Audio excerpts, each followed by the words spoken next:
E aí eu queria saber, tipo assim, como é que era o seu contato com as matérias? Tipo, uma matéria que você tinha mais facilidade, você ainda via aula, como é que você separava, né? Tipo, essa rotina de estudos de acordo com cada matéria?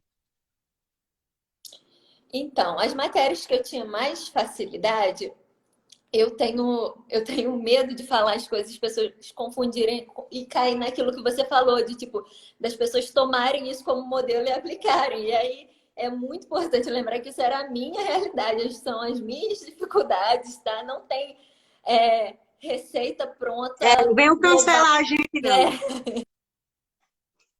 É, e aí linguagem, por exemplo, eu não assisti a nenhuma aula de linguagem e ainda assim eu saí de 29 para 39.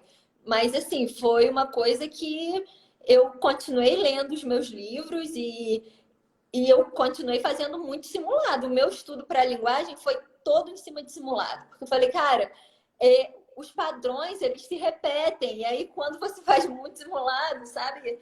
As coisas básicas assim de linguagem que eu não lembrava e que eu sei que sempre cai, tipo figura de linguagem, função de linguagem, as escolas literárias, isso eu estudei, sim, eu li, eu assisti aula, mas assim, não sentava para ver aula de português e de gramática, essa coisa não aconteceu e foi um treino muito mais dissimulado nessa área. E na parte de humanas, eu assistia algumas aulas que eu tinha um pouco mais de dificuldade, ou algumas aulas que eram mais densas, mas algumas que eram mais fáceis, eu lia o conteúdo e fazia questão. Fazia questão, mas assim, não deixava de estudar. Eu não deixava de estudar essas matérias. Eu estudava de uma forma mais rápida, eu assistia aula de modo acelerado e partia logo para as questões e tal.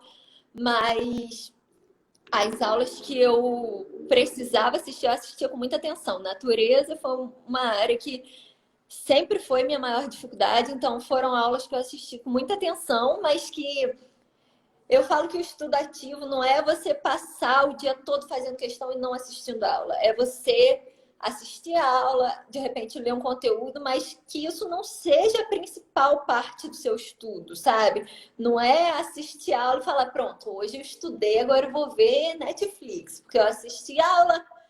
E aí não, o meu dia terminava quando eu terminava de fazer minhas questões. Era isso, sabe? A aula passou a ser uma parte.